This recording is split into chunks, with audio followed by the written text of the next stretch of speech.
Plus de policiers à vélo, mais aussi à pied dans les rues du centre-ville.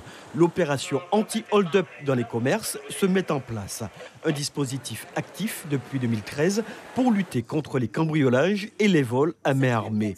Des délits habituellement en augmentation pendant cette période festive, ce qui inquiète les commerçants. C'est harassant, c'est fatigant. Beaucoup de gens cherchent à se procurer de l'argent facilement. Et donc, il y a énormément d'agressions. Donc, nous cherchons à prévenir ces agressions, à être présents, à être très réactifs et proactifs auprès des commerçants pour qu'ils évitent d'avoir du cash, qu'ils évitent d'avoir des valeurs qui puissent attirer les voleurs. 700 à 800 vols sont enregistrés chaque année dans les commerces de la capitale. Des délits violents, dont une centaine sont commis à l'aide d'une arme à feu et environ 300 avec une arme blanche. Bonsoir. Les commerçants sont invités à redoubler de vigilance pendant le mois de décembre.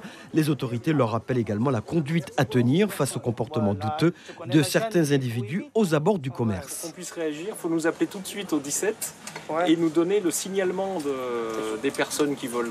On ait comment ils sont habillés et dans quel sens ils vont. Pour qu'on puisse, vous voyez, on a des gens en vélo, on a des gens à pied. Plus d'hommes d'abord à pied et en vélo dans la ville et plus d'hommes aussi en voiture puisque nous avons augmenté nos patrouilles en sortant des gens, des enquêteurs des bureaux pour une période d'un mois environ qui font des patrouilles supplémentaires en civil, notamment en soirée.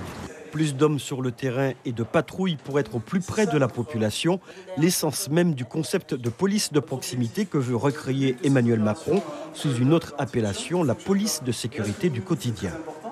La réflexion est en cours. On a eu un certain nombre de concertations avec les différents acteurs de la sécurité privée, avec les élus, avec les associations, pour justement mettre en place cette police de sécurité du quotidien voulue par le président de la République et le ministre de l'Intérieur.